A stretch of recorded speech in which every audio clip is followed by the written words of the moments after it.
বাংলাদেশের ভিতরে অনেক শিল্পীপতি অনেক কুটিপতি আছে যে তারা দামি দামি গাড়ি ব্যবহার করে, কিন্তু একজন ড্রাইভারে 25-30 হাজার টাকা বেতন দিতে তাদের কষ্ট হয়। দুবেলা খাবার দিতে ড্রাইভারদেরকে তাদের কষ্ট হয়। 2 ঈদে বোনাস দিতে তাদের খুব কষ্ট হয়। কিন্তু ভাই, তারাও তো গরিব মানুষ, তারা আপনাদের কর্ম কইরাই তো খাবে।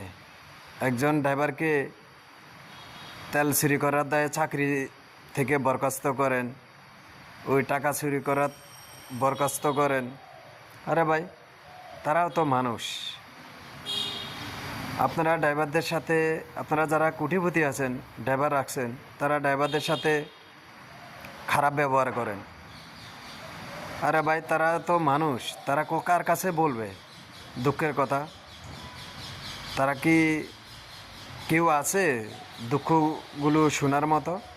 আরে ভাই, ড্রাইভারের জায়গায় যদি আপনারা হইতেন তাহলে কি অবস্থা হইতো আপনাদের? আপনারা চুরিদারি করে বড় লোক হয়েছেন, শিল্পীপতি হয়েছেন, কোটিপতি হয়েছেন, আর একজন ড্রাইভার সৎ পথে ইনকাম করে তারা মনে করেন চলতেও কষ্ট হয়। বুঝতে পারছেন কেন ভাই?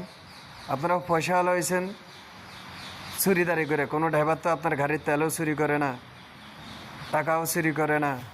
একজন ড্রাইভারে আপনি বিশ্বাস করতে পারেন না, সন্দেহ করেন। এগুলা থেকে ভাই বিরত থাকুন, ঠিক আছে? আপনারা যারা ঢাকা শহরে এবং বাংলাদেশে যারা শিল্পীপতি আছেন, কোটিপতি আছেন, ড্রাইভার রাখবেন, ড্রাইভারদের সাথে খারাপ ব্যবহার করবেন না দয়া করে। এবং 25 থেকে 30 হাজার টাকা বেতন দিয়ে রাখবেন, 2 বেলা খাওয়া দিবেন। আল্লাহ আপনারে অনেক কিছু দিবে, আরও অনেক কিছু দিবে। তো ড্রাইভারদের সাথে দয়া করে কেউ খারাপ ব্যবহার করবেন না।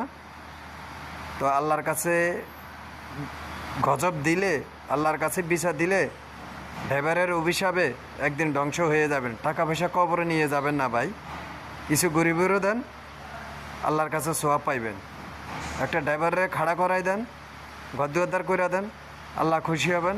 আল্লাহ আপনারা আরও ধন সম্পত্তি দেবে। ড্রাইভারে গালাগালি করিয়ে না, আচার আচরণ খারাপ করবে না, তাহলে আল্লাহ আপনাদের বিচার করবে আখেরাতে।